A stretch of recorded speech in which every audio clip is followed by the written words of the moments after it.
কাইলৈ গণ হ'ব মেট্ৰিক পৰীক্ষাৰ ফলাফল। এই কথাষাৰ কিমান সত্য? বহুত কেইটা নিউজ চেনেল আৰু বহুত কেইটা ইউটিউবত এই চেনেলত এই কথাষাৰ প্ৰকাশ পাইছে যে কাইলৈ মেট্ৰিকৰ ফলাফল ঘোষণা হ'ব। কিন্তু এই কথাষাৰ কিমান সত্য? আহক সকলোৱে চাই লওক কাইলৈ মেট্ৰিকৰ ফলাফল দিব নে নাই।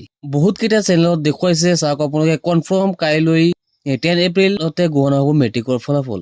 আমি যেতিয়া গুগলত এই বিষয়ে বিচাৰিছিলো তেতিয়া আমি পাইছিলো হিমন্ত বিশ্ব শৰ্মাৰ এটা টুইট।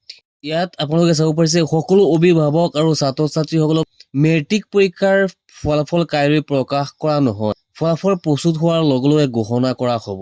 অসমৰ মুখ্যমন্ত্ৰীয়ে এই কথাষাৰ ইতিমধ্যে উল্লেখ কৰিছে, অৰ্থাৎ কাইলৈ মেট্ৰিকৰ ৰিজাল্টটো দিয়াৰ সম্ভাৱনা কম। অৰ্থাৎ কাইলৈ মেট্ৰিকৰ ৰিজাল্টটো নিদিব পাৰে, কিন্তু যিকোনো মুহূৰ্তত ঘোষণা হ'ব পাৰে ৰিজাল্ট। মেট্ৰিক পৰীক্ষাৰ ফলাফল দিন নিশ্চিত হোৱা নাই এতিয়ালৈ।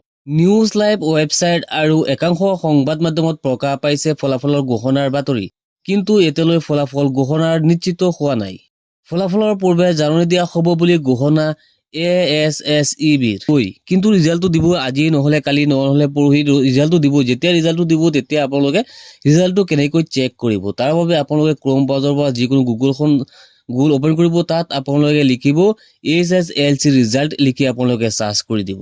চাৰ্চ কৰি দিয়াৰ পিছত আপোনালোকে ইয়াত পাব SSLC এক্সামিনেশ্যন ৰিজাল্টছ 2025। ইয়াত 24 দিয়া আছে, 24 ঠাইত আপোনালোকে পাব 25। ইয়াত আপোনালোকে ক্লিক কৰি দিব। তাৰপিছত আপোনালোকে পাব board of secondary education Assam SSLC examination results 2024। ঠিক আছে, আপোনালোকে ইয়াত পাব 25।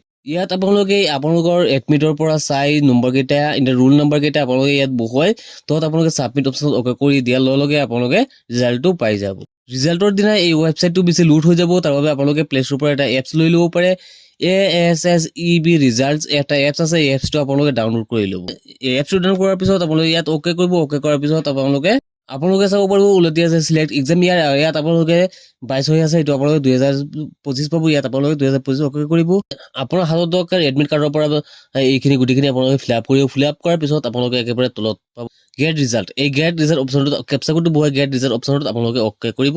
আপোনালোকে এডমিট কাৰ্ডৰ পৰা গোটেইখিনি চাই আপোনালোকে এইটো ফিল আপ কৰিব, তত গেট এই অপশ্যনটোত অকে কৰাৰ লগে লগে ৰিজাল্টটো ওলাই আহি যাব। ৰিজাল্টটো যেতিয়া প্ৰকাশ পায় তেতিয়া আমি গোটেইখিনি ফিল আপ কৰি দেখুৱাই দিব পাৰিম, কিন্তু এতিয়া দেখুৱাবলৈ কোনো অপশ্যন নাই। আজিৰ ভিডিঅ'টো এইখিনি আছে, লগ হ'ব নেক্সট ভিডিঅ'ত।